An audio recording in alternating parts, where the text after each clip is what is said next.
At Starbound, we tell stories the human way, not with artificial voices or AI garbage. What's HFY without humanity? Subscribe to keep it this way. I'm Daniel Pierce. Now, let's begin. The worst part about being right, Rowan Sterling decided, was the 30 seconds before anyone else realized it. He sat frozen in the amphitheater's middle row, stylus hovering over his tablet, as Proctor Volan's thick gray fingers scratched another line of equations across the holographic display. The Bosseltine professor moved with the confidence of someone who had written these same equation proofs 1,000 times. His voice was a low rumble that rolled through the lecture hall, detailing the foundations of warp field mechanics to 200 glazed-over students. And the core assumption was wrong. The error was subtle, a conceptual fall, like a clock gear failing under an engine stress. The mistake sat there in line 13, a foundational simplification that treated a dynamic variable as a static one. This elegant shortcut poisoned every calculation that followed. Rowan checked his work again, then a third time. The mistake remained, glaring at him like a beacon. Around him, his classmates, a collection of species from across the galactic concordant, dutifully copied the equations. The Kieran, 3 seats down, tapped her tablet, each keystroke a sharp, clean sound. 2 Vardanian exchange students whispered to each other in their clicking language, their photosynthetic skin patches darkening with concentration. Nobody else saw it. Of course they didn't. They were too busy trying to keep up with Volan's relentless pace, too focused on transcription to actually think about the material. Rowan knew he should stay quiet. He was here on humanity's first major academic exchange program to the Athenaeum of Cinderfall, one of 20 humans selected to prove their species could contribute more than novel cuisine and surprisingly catchy music to the galactic community. Making waves was the last thing he should do. But the flawed logic sat there, mocking him, making his teeth itch. Volan paused mid-equation, his heavy brow ridge casting shadows over his eyes as he surveyed the lecture hall. "I see confusion on many faces," he rumbled, mistaking focused note-taking for bewilderment. "Perhaps the mathematics are too advanced for some of our newer additions to the concordant." His gaze lingered on the small cluster of human students scattered throughout the amphitheater. The comment burned, an insult to the pursuit of knowledge itself. Mathematics cared nothing for your species or how many millennia your civilization had been spacefaring. It remained impartial. Rowan's hand rose before his brain could stop it. Volan's eyes found him immediately. "Yes, Mr. He made a show of checking his roster. Sterling. You require clarification on some basic principle." No, sir." The words came out steadier than Rowan felt. "There's an error in line 13. The proof treats the flux difference as a constant, but it's a variable function. The simplification doesn't hold." The amphitheater fell silent. The gentle scratching of styluses stopped, replaced by an absolute stillness that precedes either laughter or disaster. Volan's scales shifted from slate gray to a darker charcoal. "Young man, this proof has been taught at this institution for 43 years. It has been peer-reviewed by the greatest minds in the field." The peer review wouldn't catch it, because the final answer is approximately correct, Rowan heard himself say, his voice sounding distant. "The error compounds through the derivation, but stays within acceptable margins for standard applications. It's only when you try to apply the theorem to the edge cases that—" "Enough!" Volan's voice cracked like breaking stone. He turned back to the board, thick fingers tracing through the mathematics. The hall held its breath. 1 minute passed, then 2. Volan's hand stopped moving. The flux differential, He said slowly. is the most complex element of this entire proof. Sir, that's the easy part. The words tumbled out before Rowan could stop them. It's basic math. The temperature in the room seemed to drop 10 degrees. Volan turned, his full attention now on the young human, his gaze sharp enough to cut. Basic math. Perhaps you'd like to enlighten the class with your profound understanding. Rowan's stylus trembled slightly as he pulled up a clean display screen on his tablet and shared it to the hall's main projector. His hands moved on autopilot, sketching out the correction. Instead of writing it in the standard notation, he drew it the way he saw it in his mind, as flowing shapes and patterns. See, if you think of the field distortion as water flowing through a pipe, he said, his voice finding strength as he fell into the familiar rhythm of problem-solving. Then, the original equation is trying to measure the flow with the tap turned halfway. My way just measures the whole pipe. The limits are physical boundaries, like stacking blocks. The foundation has to match the structure or everything collapses. I learned that when I was 5. A soft chirp of surprise came from somewhere behind him. Someone whispered something in Verdanian, but Rowan's attention was fixed on Volan, whose scales had shifted through several shades he'd never seen before. The professor checked the math once, twice. His lower jaw worked silently, as if chewing on words too bitter to speak. Class dismissed, Volan said finally, his voice a bare whisper. Students filed out in confused clusters, shooting glances between Rowan and their professor. Rowan remained frozen in the seat, the weight of his actions crashing down on him.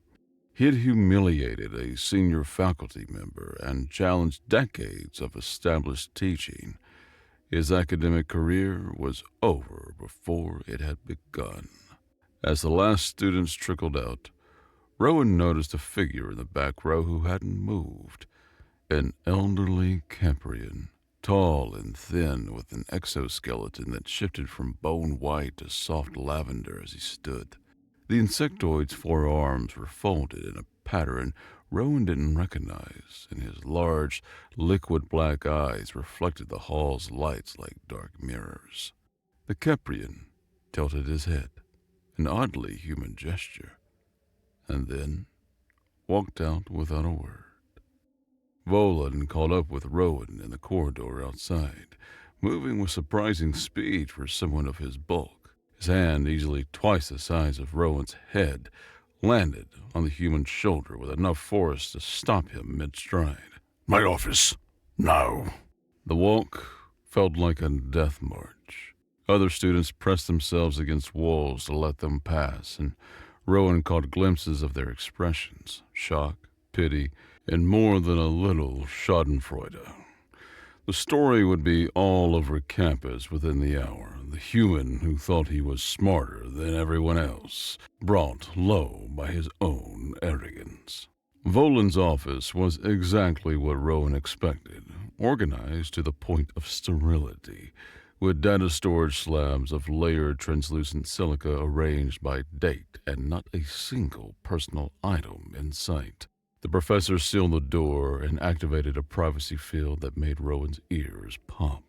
Do you have any idea? Volan began, his voice dangerously quiet. What you've just done? I corrected an error? You undermined my authority in front of 200 students. Volan's scales rippled, the muscles in his jaw bunching. You, a second-year exchange student from a species that discovered FTL travel less than a century ago, presumed to correct me. His fist slammed on the desk, making several data slabs jump. I've been teaching at this institution before your world even knew other life existed. The math was flawed, Rowan said quietly, his earlier confidence evaporating. The math was simplified for undergraduate comprehension, Volan snarled. something you would have learned if you'd waited for the advanced course. But no, you had to show everyone how clever you are. How superior. The accusation stung because it held a grain of truth. A small part of him had enjoyed being right, had taken satisfaction in seeing the flaw nobody else could. I have half a mind to recommend your removal from the exchange program, Volan continued. Send you back to Earth with a note explaining how their representative couldn't manage basic academic courtesy.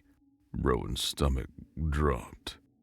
His parents had sacrificed so much to get him here, sold their stake in the family engineering firm, called in favor, spent years navigating the Byzantine application process. He couldn't go home a failure.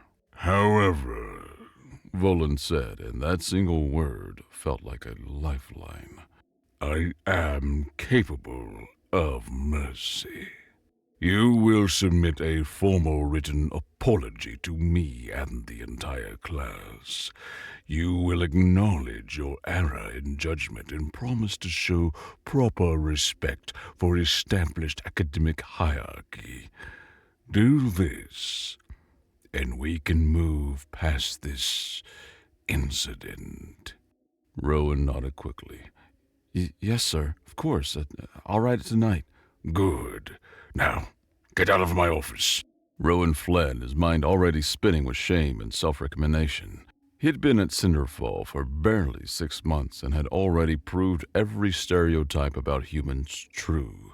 Reckless, arrogant, unable to appreciate the refined knowledge of elder civilizations. He was so lost in his spiral of self-loathing, the soft chittering sound behind him barely registered until it formed into words. Mr. Sterling. Rowan turned to find the elderly Keprian from the lecture hall standing in the corridor. Up close, he could see the being's age and the thin stress fractures along the exoskeleton and the slight cloudiness at the edges of his eyes.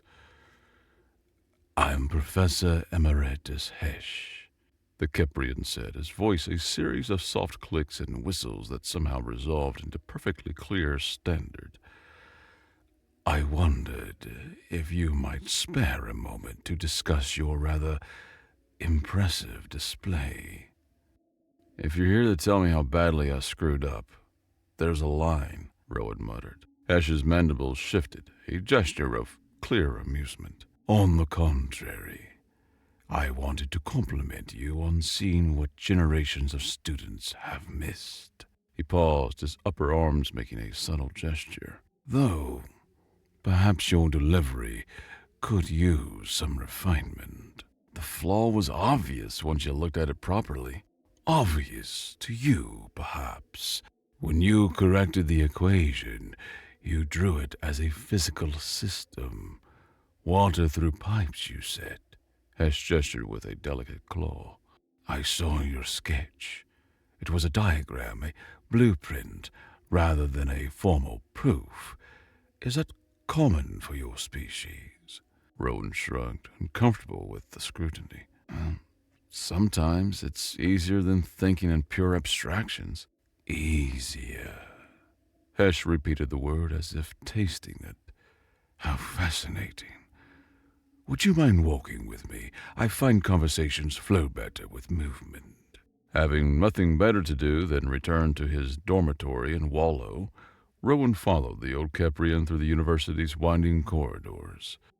They passed through the main academic complex, with its soaring ceilings and walls that displayed the collected knowledge of 100 worlds, then into older sections where the architecture curved and flowed, following patterns that predated human membership in the Concordant. You're not the first to notice that era, you know, Hesh said as they walked.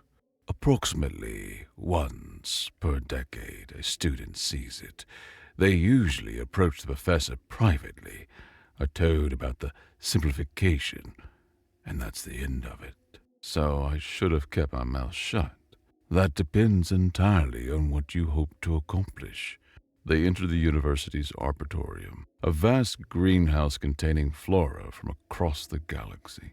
The air tasted of alien soil and unfamiliar blossoms, thick with the sound of synthetic rainfall.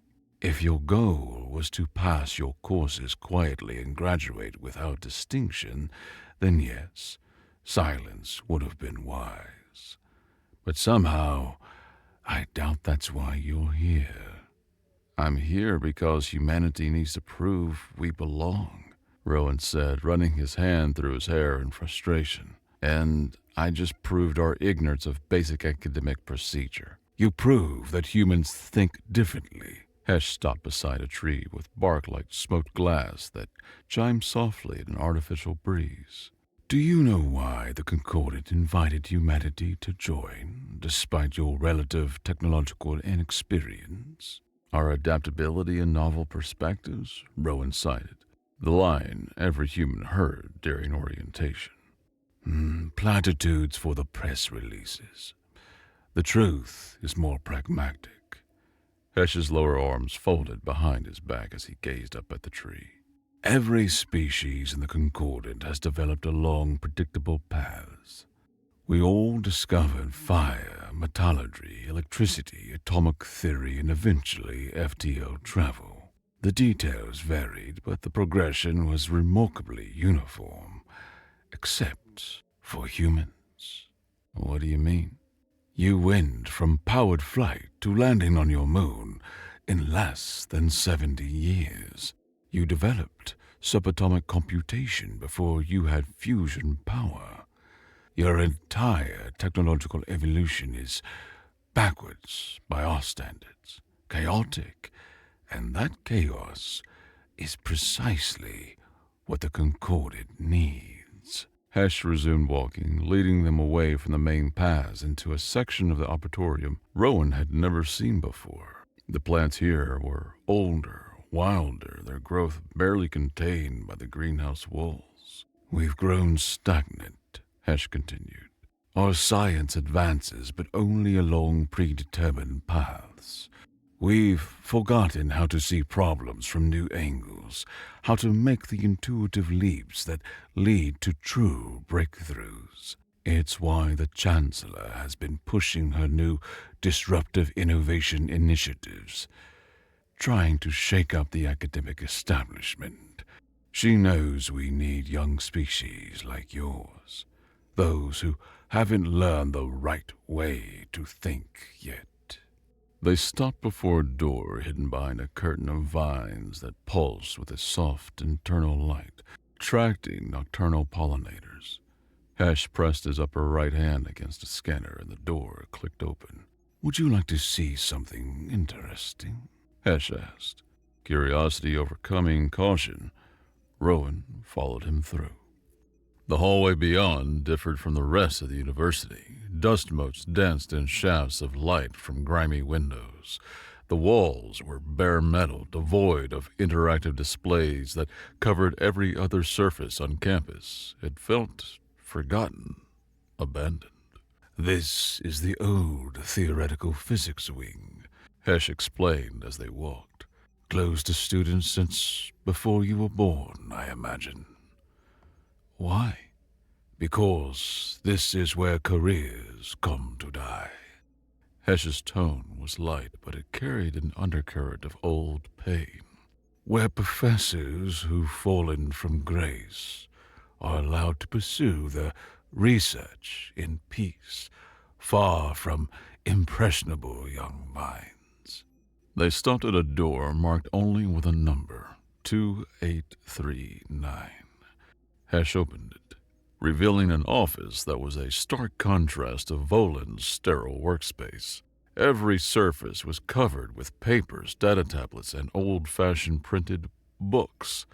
Equations sprawled across whiteboards, windows, and even parts of the floor.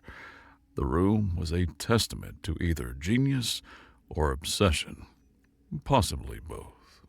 "Welcome to my prison," Hesh said, his mandibles clicking with bitter humor. "Self-imposed, of course, but a prison nonetheless." Rowan picked up a data tablet, finding it covered with equations so complex they made his head spin. But underneath the complexity, he could see patterns, shapes that reminded him of weather systems or the way galaxies spiraled. "What is all this?" "My life's work, or my life's failure, depending on who you ask." Hesh moved to the largest whiteboard, covered edge to edge with mathematics. "Have you studied cascade theory?" "We covered it briefly in our history of FTL travel course, the theory that promised to revolutionize warp drive technology, but..." Rowan trailed off, suddenly realizing who he was talking to. "You're that Hesh, the one who nearly destroyed the university's primary research station when my prototype cascade drive tore a hole in space-time?" "Yes, that Hesh." The Keprian's eyes reflected the room's dim light. "Though, in my defense, the hole was quite small and sealed itself within nanoseconds." "But the energy discharge..." "Vaporized 3 unmanned satellites and knocked out power to half the system. I remember. I was there." Hesh moved to another board, this one covered with newer equations. "The review board reminded me of every detail with excruciating thoroughness during the 18-month inquiry that followed." Rowan studied the equations more carefully. The mathematics were beautiful in their complexity, but also needlessly convoluted. The effect was like looking at a simple melody buried under layers of unnecessary orchestration. "The theory holds," Hesh continued. "The implementation was the problem. The mathematics were too complex, too many variables that could drift during execution. I've spent 20 years trying to simplify it, to find the elegant solution I know exists, but..." He gestured at the chaos around them. "As you can see, elegance has eluded me." "Why are you showing me this?" "Because you accomplished more than just seeing the error in that lecture hall. Anyone with sufficient training could do that. You saw through the mathematics to the physical reality beneath it. You turned abstract equations into flowing water and stacked blocks." Hesh pulled out a fresh data tablet, its screen pristine and waiting.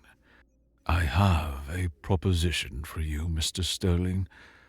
Help me rebuild cascade theory from the ground up. Use your human mathematics, your intuitive leaps, your ability to see simplicity where others see only complexity." "I'm a second-year undergraduate," Rowan protested. "I've yet to take advanced field dynamics." "And yet you corrected an equation that's been taught incorrectly for 4 decades. Hesh's forearms spread wide, encompassing the chaotic office.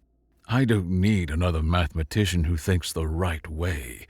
I need someone who doesn't recognize the accepted limits." The offer felt insane. Working with a disgraced professor on a discredited theory spelled academic suicide. If Volan found out, he'd have Rowan expelled for certain. Every rational part of his brain screamed at him to politely decline and leave. He thought of the humiliating apology he still had to write, the feeling of submitting to a professor he knew was wrong.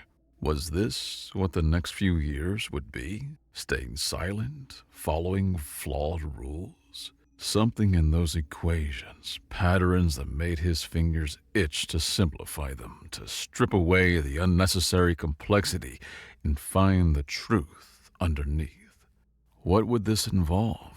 Rowan heard himself ask. Evenings and weekends, at least at first.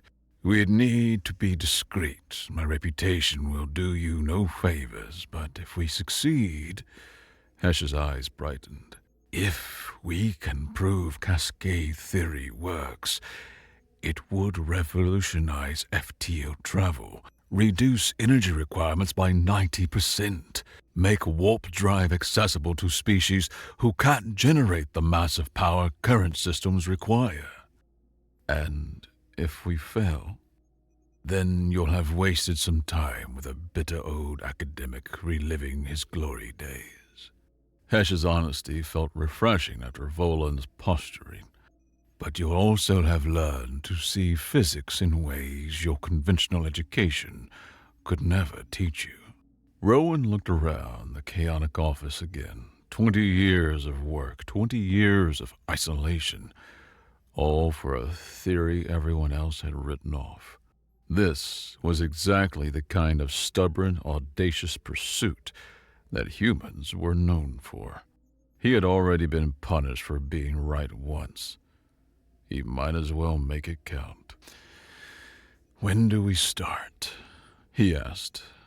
For the first time since they'd met, Hesh's mandibles spread in what was unmistakably a smile.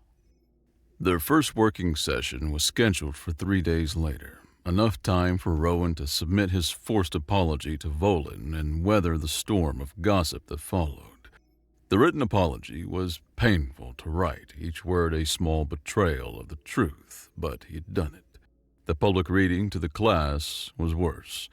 200 pairs of eyes watching him humble himself before a professor they all knew had been wrong. But every humiliation felt justified when he finally sat down in Hesh's chaotic office with a blank tablet and a clear mind. "Let's start with the basics," Hesh said, pulling up the fundamental equations of cascade theory. "Tell me what you see." Rowan studied the mathematics, letting his mind relax into the state where equations became physical things. It's twisted, like you're trying to push water through a pipe that keeps changing diameter. An apt metaphor. The field fluctuations are the core problem. Every attempt to stabilize them just adds more complexity. What if that's backwards? Rowan sketched on his tablet, drawing smooth curves instead of writing equations. What if instead of fighting the fluctuations, you use them, like surfing a wave instead of trying to flatten the ocean? Hesh leaned forward, his black eyes reflecting Rowan's sketches. "Show me." For the next 4 hours, they worked in a flow state that Rowan had rarely experienced. Ideas bounced between them, building and refining. Hesh's deep theoretical knowledge provided the framework, while Rowan's intuitive approach cut through decades of accumulated complexity. Hesh did more than just use Rowan for his insight. He tested the human's ideas against 20 years of failed experiments, finding the flaws and strengths in real time. When Rowan finally looked up, the local sun had set, casting the office in the blue-green light from Cinderfall's luminous moon mosses. "I should go," he said reluctantly. "I have a subatomic mechanics exam tomorrow." "Of course." Hesh still stared at their work, his upper arms making quick notations. "But Rowan, what we did today, we just solved a problem I've been struggling with for 3 years." "We did?" "This approach to field resonance," Hesh tapped the tablet. "It's so simple, it's brilliant. I was so focused on suppressing the subatomic fluctuations that I never considered embracing them." He looked up, and a vulnerability appeared in his expression. "I haven't felt this excited about physics in a decade." The admission hung between them, heavy with meaning. Rowan thought about his parents back on Earth, how his mother's eyes lit up when she talked about engineering solutions, how his father would lose entire nights to solving design problems. That passion, that pure love of discovery, drove humanity to the stars in less than a century. And here was a being who'd had that passion beaten out of him by politics and failure, finding it again in a dusty, forgotten office. "Same time next week?" Rowan asked. "I'll be here." The weeks fell into a rhythm. Rowan attended with regular classes, endured Volan's continued hostility, and maintained the facade of a properly chastened exchange student. But in the evenings, in that chaotic office that smelled of dust and old dreams, he came alive. Working with Hesh felt different from any educational experience he had had before. The Caprian didn't lecture or condescend. He collaborated. They were intellectual equals despite the decades of experience between them, each bringing something unique to the table. "You think in straight lines," Hesh observed one evening as they worked through a particularly complex proof. "Linear thinking is different. You see the most direct path through a problem, even when that path cuts through dimensions others don't perceive. And you think in spirals," Rowan countered, sketching his visualization of Hesh's approach. "You circle around a problem, viewing it from every angle until you understand its complete shape. Together we make a helix," Hesh said, his mandibles clicking in amusement. "Your straight line wrapped around my circle. My 20 years of circling the problem, your line cutting through it. Neither would work alone." They were 3 weeks into the collaboration when they hit their first major breakthrough. Rowan had been doodling during a particularly boring xenobiology lecture, drawing field equations as interconnected loops, when he suddenly saw it. The solution to the stability problem involved moving control mechanisms, not adding more. He practically ran to Hesh's office after class, burst through the door without knocking, and immediately drew on the nearest clear surface, which happened to be a window. "Look!" he sketched frantically, his stylus squeaking against the glass. "We've been thinking about this all wrong. The cascade field requires predictable instability, not stability, like a controlled demolition instead of a premature structure." Hesh studied the equations taking shape on the window, his forearms perfectly still. Then, slowly, he added his own notations, refining and expanding on Rowan's insight. "By the ancient makers," he whispered, "this could actually work." They worked through the night, neither willing to break the flow of discovery. By morning, they had redesigned the entire theoretical framework of cascade theory. 20 years of work, revolutionized in 12 hours by a human who saw physics as a physical thing and a Caprian who held onto his dreams. "We need to test this," Hesh said, exhaustion making his voice even more chittering than usual. "Run simulations. Verify the mathematics." "The university's computational nexus could run the simulations in hours," Rowan said, then immediately deflated. "But we'd need approval from the Resource Allocation Committee." "Which Volan chairs." Hesh's mandibles drooped. "He'd never approve resources for my research, especially not with you involved." They sat in defeated silence, surrounded by the elegant mathematics of their breakthrough, unable to take the next crucial step. "You look like someone stole your dessert," Tella chirped, dropping onto the bench beside Rowan with her characteristic lack of grace. The Churin was his only real friend at Cinderfall, a systems tech major who'd attached herself to him after he had helped her with a particularly nasty calculus problem. She was also the only one who didn't treat him differently after the incident with Voland. "Worse," Rowan muttered, poking at his synthesized protein cube without enthusiasm. "Someone stole my ability to prove a revolutionary physics theory." "Dramatic much?" Tella's head feathers ruffled, creating a subtle rainbow effect in the cafeteria's light. "What theory? And why can't you prove it?" Rowan glanced around, then leaned closer. "Can you keep a secret?" "I'm literally incapable of lying," Tella said proudly. "My species has no concept of deception, but I'm excellent at not volunteering information." Despite his mood, Rowan smiled. He'd learned that Kirans were pathologically honest, but had elevated selective silence to an art form. He explained his work with Hesh, the breakthrough they'd made and the computational roadblock they had hit. Tella listened, her head tilting at increasingly extreme angles as he talked. When he finished, she was nearly upside down, a sign of deep thought in her species. "So, you need to run a massive simulation without going through official channels," she summarized, "which is beyond our reach. Limiting yourself is such a boring habit."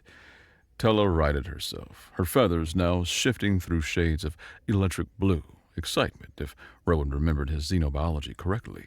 What if I told you the computational nexus runs diagnostic cycles every night from 2 to 4 a.m. local time? So, during those diagnostics, the system runs at about 60% capacity. The other 40% is just sitting there, unused, wasted. Her beak clicked in what Rowan had learned was her version of a grin. And I happen to know how to write a distribution algorithm that could borrow that unused capacity without triggering any alerts. That's... Rowan paused, torn between excitement and concern. That's against regulations. So was correcting Volan's equation, and you did that anyway. Tella pulled out her tablet, already typing. Look, the algorithm would fragment your simulation across thousands of terminals, each running tiny portions during the diagnostic gaps. It would look like random noise, system ghost, completely invisible unless someone was specifically looking for it. And if someone was looking for it, then we'd be in significant trouble. Tella's honesty was both refreshing and terrifying. But who's going to analyze diagnostic noise patterns? That would be like counting individual raindrops in a storm. Rowan thought about the breakthrough sitting in Hesh's office, the elegant solution that could revolutionize FTL travel. Then he thought about his parents, about humanity's reputation, about everything he stood to lose. How long would it take to run the simulation this way? Depends on the complexity. Could be days, could be weeks, but it would run. Tella's feathers shifted to a deep purple. Resolve. Your choice, human. Play it safe and let your theory rot, or take a risk and possibly change the galaxy. When she put it like that, there really wasn't a choice at all. Hesh's reaction to the plan was immediate and negative. Absolutely not, he said, his forearms crossing in emphatic denial. I won't let you risk your academic career for my theory. Our theory, Rowan corrected. And my academic career's already hanging by a thread thanks to Voland. At least this risk has a potential payoff. The regulations exist for a reason. To maintain order and prevent resource abuse, Rowan interrupted. But we're not abusing anything. We're using computing power that would otherwise go to waste. It's creative resource management. Hesh's mandibles clicked rapidly, a sign of agitation. That's sophistry, and you know it. It's human thinking, Rowan shot back. You said you needed someone who doesn't recognize the accepted limits. Well, humans don't see limits. We see hasn't been done yet. This is why the Concordant really wanted us. Not for our novel perspectives or adaptability, but because we're willing to color outside the lines when the picture needs it. They argued for an hour, Hesh raising every ethical and practical objection while Rowan countered with increasingly creative justifications. Finally, exhausted, Hesh slumped in his chair. If we're caught, then I take full responsibility. I'll say I stole your research and ran the simulation without your knowledge. I won't let you. You won't have a choice. Rowan met the Caprian's gaze steadily. This is my decision, my risk, but I need your expertise to set up the simulation parameters correctly. Hesh was quiet for a long moment, his black eyes unreadable. Then, slowly, he reached for a tablet. We'll need to optimize the code for distributed processing, he said quietly. Every efficiency we can squeeze out will reduce the runtime. They worked through the night again, but this time with Tella's help. The Kiran's expertise in systems architecture was invaluable, and her cheerful disregard for rules was oddly infectious. By dawn, they had a simulation package that could theoretically prove or disprove 20 years of theoretical physics. All set, Tella announced, making a final adjustment to her code. I've embedded it in tonight's diagnostic cycle. If all goes well, we should start seeing results in about 6 days. 6 days, Hesh repeated. After 20 years, 6 days feels both eternal and instant. The waiting's going to kill me, Rowan groaned. No, Tella chirped. But Volan might if he finds out what we're doing. It was a joke, but none of them left. The first 3 days were agony. Rowan jumped every time his tablet chimed, certain it was a message summoning him to disciplinary hearing. He could barely concentrate in classes, his mind constantly cycling through everything that could go wrong. Hesh, surprisingly, was a calming influence. The old academic had apparently developed a philosophical acceptance of disaster over his years of exile. "The worst has already happened to me," he told Rowan during one of their evening sessions. "Public humiliation, career destruction, decades of isolation. I survived it all. This," he gestured at the hidden simulation running somewhere in the university's digital infrastructure, "this is just another roll of the dice." "High-stakes dice," Rowan muttered. "The only kind worth rolling." Hesh pulled out a container of what looked like glowing blue gelatin. His species preferred dinner. "Did I ever tell you about the first time I presented cascade theory?" "No." "I was younger than you all now, fresh from my doctorate, absolutely certain I was going to revolutionize physics." His mandibles clicked in self-deprecating humor. "I presented it at the annual Innovation Symposium, the same one coming up in 2 months, actually. The panel of judges included 3 Nobel equivalent laureates and the architecture of modern warp theory." "What happened?" "They loved it. Called it the most elegant solution to FTL efficiency they'd ever seen. I was offered positions at 6 universities that day." Hesh's eyes dimmed slightly. "Then I built the prototype. That one that tore a hole in space-time, yes. But here's what the official reports don't mention. For 13 nanoseconds, the cascade drive worked perfectly. We achieved 93% efficiency, unheard of for FTL systems.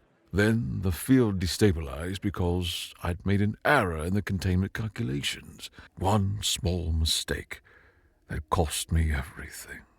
But the theory was sound." "The theory was brilliant," Hesh corrected without modesty.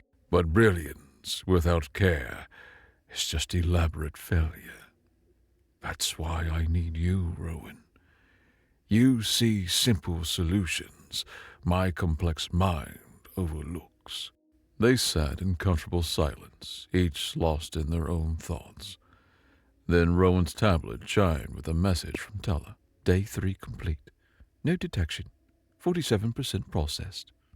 4 more days.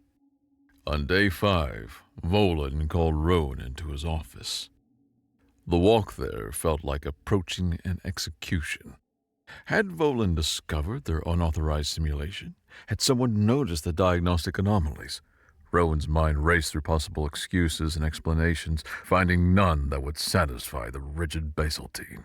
But when he entered the office, Volan seemed more irritated than angry. "Sit," the professor commanded, not looking up from his datapad. "I've been reviewing your recent coursework." "Sir?" "Your performance has been adequate." The word came out like it physically pained him. "Your test scores are acceptable.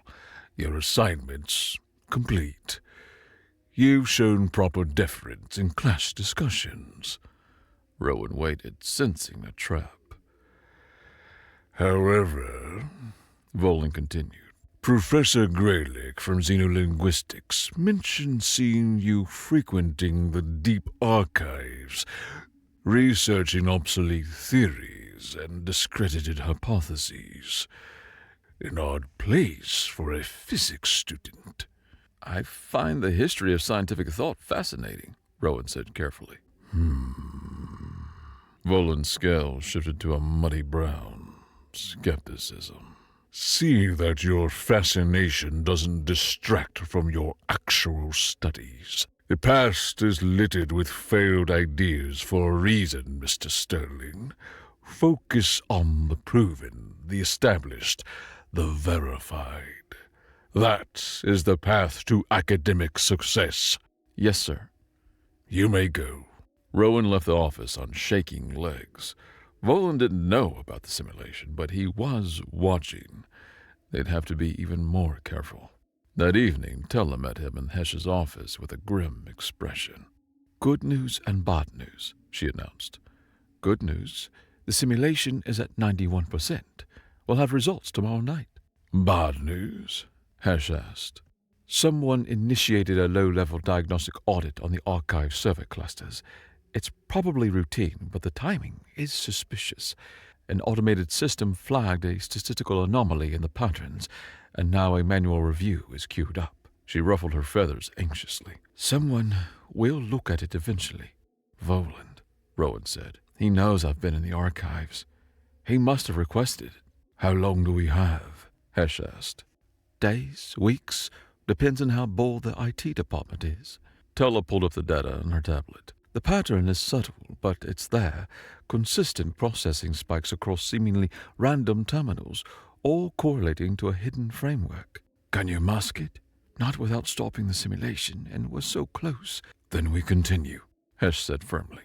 "We've come too far to stop now." They agreed to meet the following night to review the results, assuming they weren't all expelled by then. Rowan barely slept, his mind churning through possibilities. Success would vindicate everything. Failure would destroy 3 careers before they properly begun. The next evening, Rowan arrived at Hesh's office to find it transformed. The chaos had been pushed to the edges, creating a clear space around a single holographic projector. Hesh stood before it like a conductor preparing for a symphony, while Tella perched on a chair, her feathers cycling through nervous colors. "Ready?" Tella asked.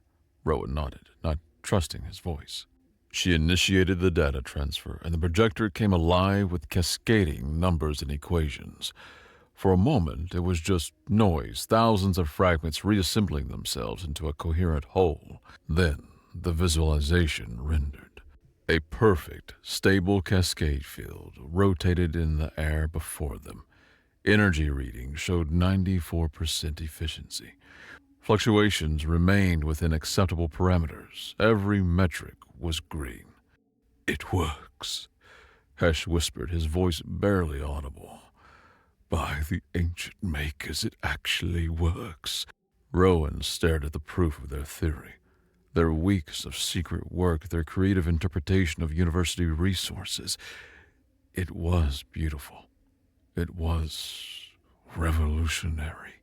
This proof was also completely inadmissible as evidence.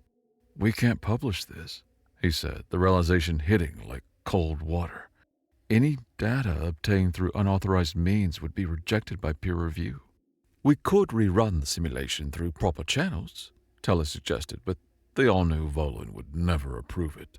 Hesh sank into his chair, suddenly looking every one of his many years. "So we have proof that exists only for us. A private vindication that changes nothing." They sat in dejected silence. Victory turned to ash. Then Rowan's tablet chimed. A university-wide announcement. Tella read it over his shoulder. "Got this," she chirped, her feathers suddenly on end. "Professor Zorg's presentation on gravimetric lensing just got cancelled. Family emergency. The annual Innovation Symposium is scrambling to fill the last slot. Deadline for submissions is tomorrow at noon." Rowan looked up at his companions. What if we didn't need their computational resources? What if we could prove the theory another way? "The mathematics alone wouldn't be enough," Hesh said. "The symposium requires practical demonstration or verified simulation data." Or, Rowan said slowly, an idea forming. A live theoretical proof that the panel can verify themselves in real time. We present the theory, walk them through the mathematics, and challenge them to find a flaw. If they can't, if the math is perfect, then the theory stands on its own merit. That's... Tella's feathers stood on end. "That's insane. You'd be betting everything on a single presentation." "We're already betting everything," Rowan pointed out. "That investigation into the network anomaly will eventually lead back to us. We can either wait to be caught or take control of the situation." Hesh was quiet for a long moment, studying the still rotating cascade field. Then he stood, moving to an old cabinet Rowan had never seen him open. Inside was a single data crystal covered in dust. "This," Hesh said, holding it up to the light, "contains my original presentation from 40 years ago. Every equation, every proof, every dream I had of revolutionizing physics. I have never shown it to anyone since the failure." He handed it to Rowan with shaking hands. "If we're going to do this, we do it right. We show them not just that the theory works, but why it failed before and how human thinking, your thinking, solved a problem that stumped the greatest minds of my generation." "You want me to present?" Rowan asked, shocked. "I want us to present, together, the old master and the young prodigy, the failure and the future." Hesh's mandibles spread in a fierce grin. "Let's show them what happens when you combine Keprian complexity with human simplicity." Tella whooped, her feathers exploding into brilliant gold. "Now that's the kind of chaos I can support. I'll handle the submission. You two, make the presentation sing." As she raced off to submit their application, Rowan and Hesh looked at each other across 20 years of failure and 6 weeks of secret success. "Ready to change the galaxy?" Hesh asked. "Ready to try," Rowan replied.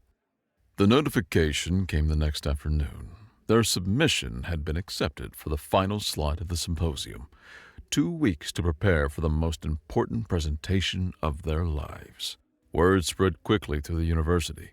Professor Emeritus Hesh, returning from 20 years of exile to present a revised version of his catastrophic failure, and presenting with him the human exchange student who had publicly humiliated Proctor Voland. The betting pools were brutal. 10-1 odds against them even finishing the presentation, 20-1 against the theory being validated. One ambitious gambler offered 50-1 odds that they had accidentally destroyed the auditorium. Volan was less subtle in his displeasure. He cornered Rowan after class, scales so dark they seemed to drink the light. "I don't know what you think you're doing," he growled, "but associating with that disgraced relic will be the end of your academic career." "With respect, sir," Rowan replied, surprising himself with his steady voice. "My academic career is mine to risk." "Not just yours. You represent humanity here. When you fail, and you will fail spectacularly, it will reflect on your entire species." The words hit home, but Rowan had come too far to back down. "Then I had better not fail." Volan's laugh was like grinding stone. "The arrogance of youth. You'll learn, Sterling, painfully and publicly, but you'll learn." As Volan stalked away, Rowan wondered if he was right. They were gambling everything on mathematics and a presentation.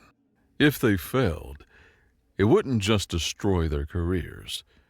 It would vindicate every prejudice about humans being too reckless for serious academic work. No pressure. The 2 weeks of preparation were intense. Hesh and Rowan refined their presentation down to the minute, each equation building on the last, creating an unassailable fortress of logic. They practiced until Rowan could write the key proofs in his sleep. "Remember," Hesh coached, "the panel will attack the mathematics first, then the methodology, then us personally. We must be ready for all three." "What if they bring up the network investigation?" Rowan asked. The IT department had elevated the anomaly to medium priority, though they still hadn't traced it to its source.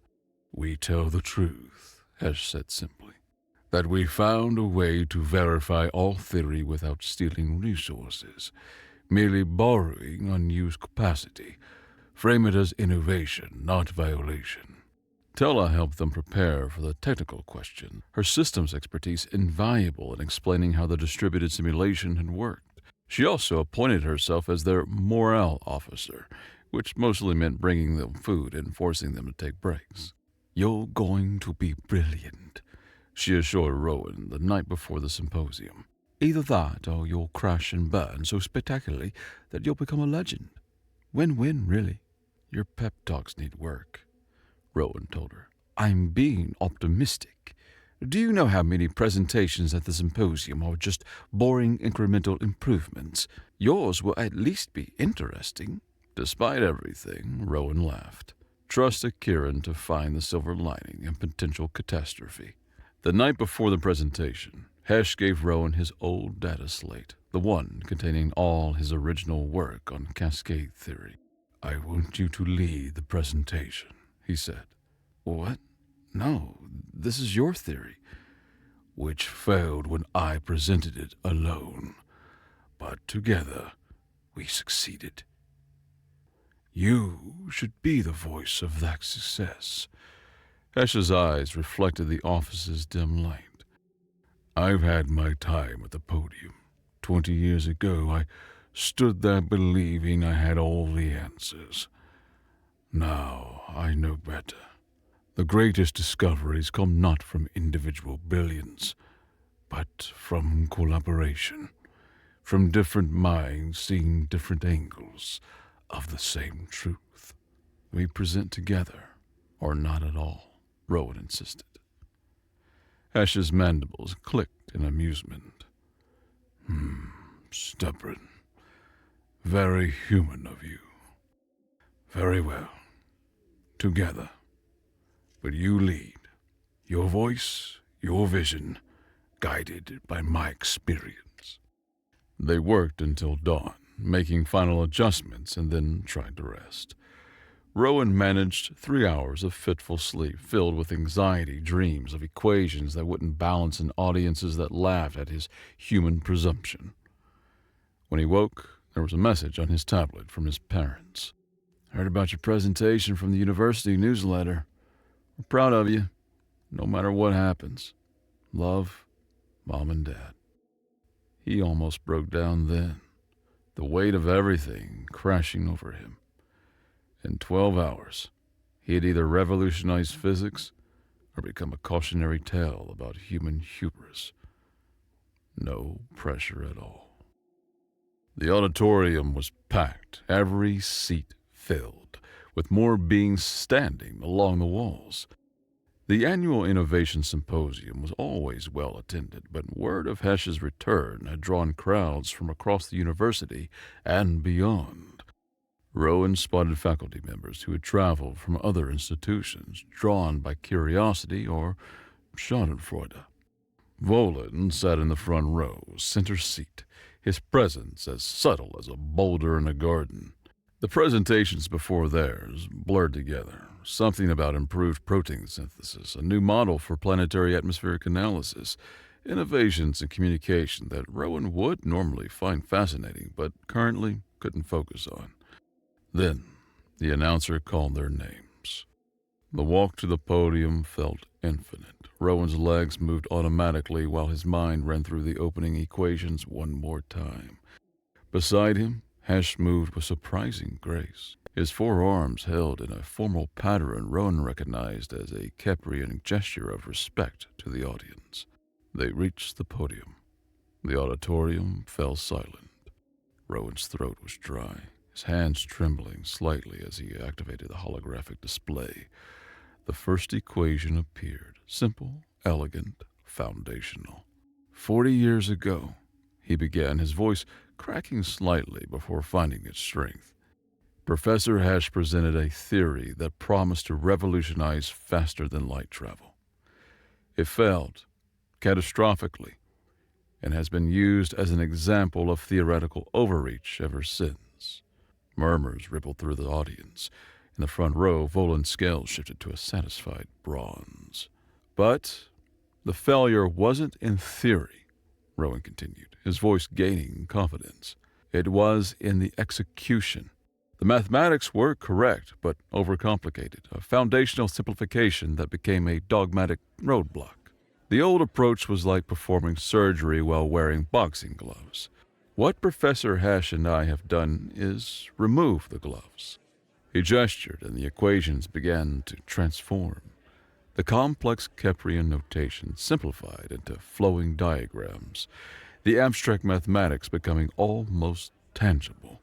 The cascade field doesn't need to be controlled, he explained, moving through the proof with practiced ease. It needs to be guided. Think of it like water finding its own level. You don't force it, you create channels for it to follow. For 20 minutes, he walked through their revised theory, with Hesh stepping in to provide historical context and deeper theoretical framework. They moved in perfect synchronization, human intuition and Keprian expertise, creating something greater than either could achieve alone. The audience was silent, absorbing every word, every equation. Even Volan was leaning forward, his skepticism warring with genuine interest. Then came the crucial moment, the revelation of their simulation results. To verify our theory, Rowan said, his heart pounding, we needed computational resources that were difficult to obtain through traditional channels. The silence somehow deepened, so we found a non-traditional solution. He pulled up Teller's distribution algorithm, displaying it for all to see. Using unused processing capacity during diagnostic cycles, we ran a complete simulation without impacting any other research or stealing allocated resources. The audience erupted. Some shouted about regulation violations, others demanded to know how they'd hidden the processing, and still others were simply amazed at the audacity. The panel chair, an ancient Verdanian whose bark-like skin had witnessed centuries of academic presentations, raised a hand for silence. You admit to violating university computational policies? She asked, her voice carrying despite its soft tone.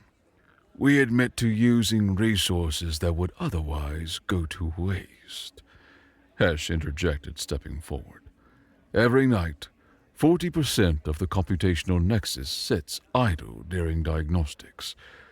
We simply borrowed that idleness. That's sophistery. Volan stood, his bulk making the movement dramatic. You circumvented established procedures, violated security safeguards, and undermined the very foundations of academic integrity. We innovated, Rowan shot back, finding courage in anger. Isn't that what this symposium celebrates? New approaches to old problems? Not when those approaches involve... Enough! The panel chair's voice cut through the brewing argument. The methodology is concerning, but ultimately secondary. Is the theory sound? That is what we're here to determine. She gestured to the panel, 5 of the most brilliant minds in the galaxy. We will examine your mathematics.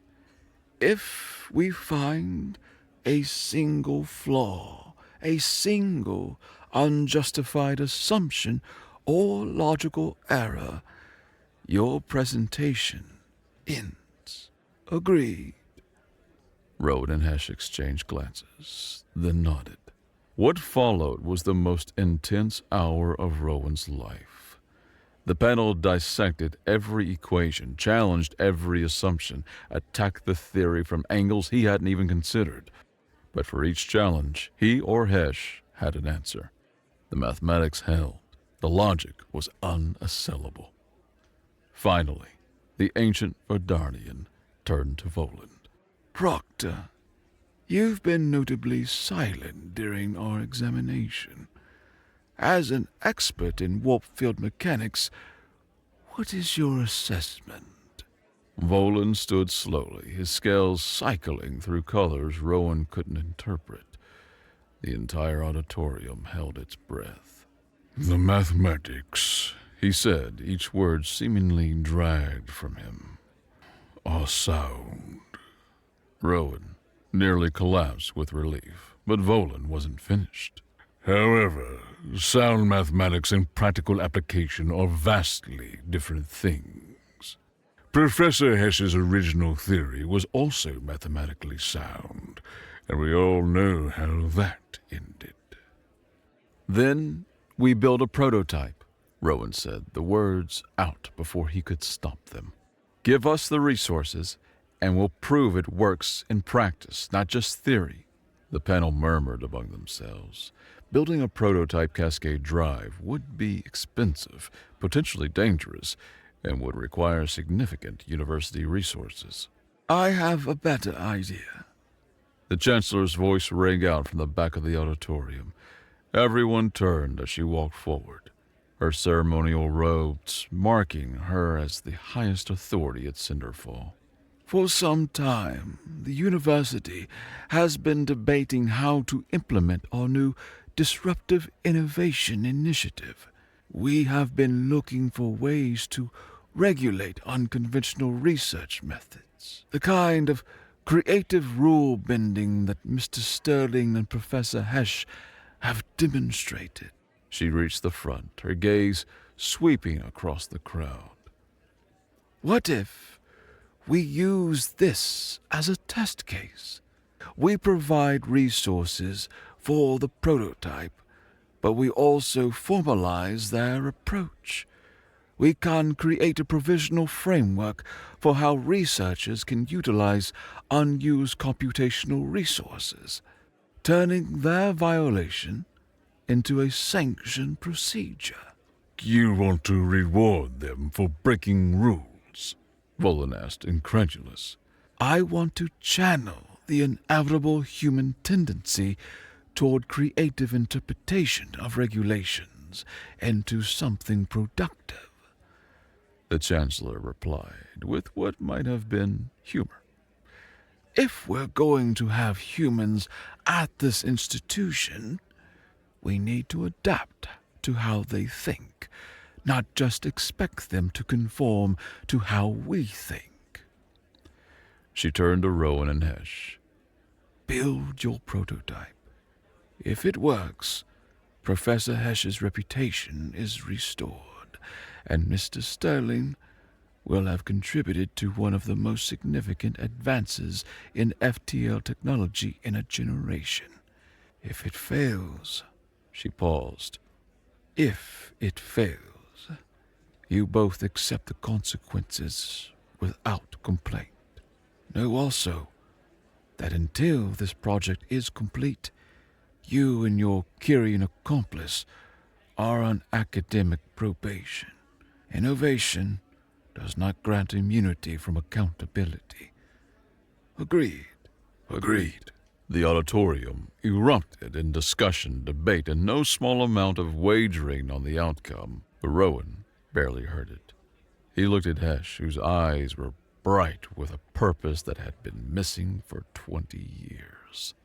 6 months later, Rowan stood in the observation deck of the university's orbital testing facility, watching technicians make final adjustments to the prototype cascade drive. It was smaller than he had expected, a sphere of interlocking components that looked more like abstract art than revolutionary technology. Nervous? Hesh asked, moving to stand beside him. Terrified, Rowan admitted. What if we're wrong? What if it fails like last time? Then we fail together, Hesh said simply. But we won't. The math is perfect. The engineering is sound. And we have something I didn't have 20 years ago. What's that? A partner who sees what I miss. Hesh's mandibles clicked in amusement. Do you know what the review board said about your contributions to the design? I haven't read the reports. They called your approach aggressively simplistic and concerningly intuitive. They also admitted it was brilliant. Hesh pulled up a hologram of the drive's core equations. Their equations, human and Keprian mathematics, merged into something new. You took my complex symphony and turned it into a song anyone could hum. And you gave me the notes to work with, Rowan replied. They stood in comfortable silence, watching the final preparations. The testing facility was packed with observers, including a grudgingly curious Voland and an enthusiastically supportive Tella, whose feathers hadn't stopped cycling through excited colors all morning. Initiation in T-minus 60 seconds, the announcement came. Rowan's parents had sent another message that morning. Watching the live stream from Earth. The whole neighborhood is gathered in the community center. No pressure, but you're representing all of humanity. Love you. No pressure indeed. T-minus 30 seconds. Hesh placed one of his lower hands on Rowan's shoulder. Whatever happens, it's been an honor working with you. T-minus 10 seconds. The observation deck fell silent. 5, 4, 3, 2, 1. Initiation. The cascade drive activated. For a heartbeat, nothing happened. The space itself seemed to ripple around the device, reality bending in ways that made Rowan's eyes water. Energy readings spiked, stabilized, and held steady at 96% efficiency, even better than their simulations had predicted.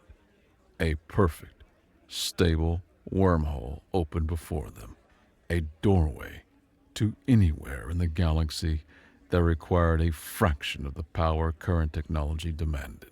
The observation deck erupted in cheers, gasps, and at least one Verdanian's victory dance. Tella launched herself at Rowan in a tackle hug that nearly knocked him over. Even Volan was nodding slowly, his scales shifting to what Rowan had learned was respectful silver. But Rowan's attention was on Hesh, who stood perfectly still, all four arms spread wide as if embracing the vindication of 20 years of failure and persistence. We did it, the Keprian whispered. Yeah, Rowan agreed, his voice thick with emotion. We did. 1 year later, Rowan stood at the podium of the newly constructed Institute for Alternative Scientific Approaches, addressing the first group of junior researchers. The institute had been built with the royalties from the Cascade Drive patents, a gleaming structure that somehow managed to be both cutting-edge and slightly chaotic, much like its founders. Welcome, he began, looking out at the diverse collection of young minds, human, Keprian, Kyrian, Basaltine, and a dozen other species. You're here because you think differently, because you see solutions where others see impossibilities, because you're willing to color outside the lines when the picture demands it. In the front row, Hesh, the Institute's director, clicked his mandibles in approval. He'd offered the position to Rowan, who had turned it down to lead the junior research division instead. I'm not ready for that much paperwork, he argued. Let me stay where the chaos is. The galaxy's greatest advances, Rowan continued, don't come from following established paths. They come from the collision of different perspectives, the marriage of complexity and simplicity, the courage to be wrong in pursuit of being revolutionary. He activated a hologram showing the Cascade equations, not in their final polished form, but in all their messy, annotated, argued-over glory. Coffee stains from late nights, Tella's doodles in the margins, Hesh's careful corrections, and Rowan's intuitive leaps were all preserved. This is what discovery really looks like, he said. Not the clean equations in textbooks, but the chaos of creation. You're going to fail here, repeatedly, spectacularly. And that's not just okay, it's necessary. A hand shot up, a young Basaltine who reminded Rowan uncomfortably of Voland. What if we break the rules? Rowan grinned. Then we'll teach you how to break them productively. Every revolution starts with someone saying, "But what if we tried it this way instead?" After the lecture, he found Volan waiting in his office. The relationship between them had evolved from hostility to something approaching mutual respect, though neither would call it friendship. "Your speech was unnecessarily provocative," Volan said without preamble. "Would you expect anything else from a human?" Rowan replied. "No, Volan admitted, his scales shifting to amused amber. I suppose not. I came to inform you that I'm putting forward one of my students for your junior program. She shows promise, but thinks unconventionally." Too unconventionally for your teaching style? Let's say she would benefit from an environment that celebrates chaos rather than merely tolerates it. Volan paused at the door. "Don't let her blow up the Institute in her first year." "No promises," Rowan called after him. Later, as the local sun set through his office window, Rowan thought about the journey that had brought him here. From a terrified exchange student correcting an equation to the head of a research division dedicated to revolutionary thinking. All because he had been too stubborn to let a flawed idea slide and too human to follow the rules. His tablet chimed with a message from his parents. "Saw the speech online. You look very professional. Are you eating enough? Love, Mom and Dad. P.S. Your father wants to know if the Cascade drive could theoretically work on a coffee maker. He has ideas." Rowan laughed, already mentally working through the absolutely unnecessary but oddly intriguing challenge of applying FTL physics to beverage preparation. It was ridiculous, impractical, and completely against conventional academic thinking. In other words, perfectly human. A knock at his door interrupted his coffee maker calculations. Hesh entered, carrying 2 containers, his phosphorescent dinner and a sandwich for Rowan that Tella had somehow smuggled from Earth. "Busy?" Hesh asked. "Just thinking about applying cascade theory to kitchen appliances," Rowan admitted. "Of course you are." Hesh settled into the chair across from him, a position they'd held countless times over the past year. "I've been reviewing the student applications. There's a young human who's proposed using modified cascade fields for terraforming.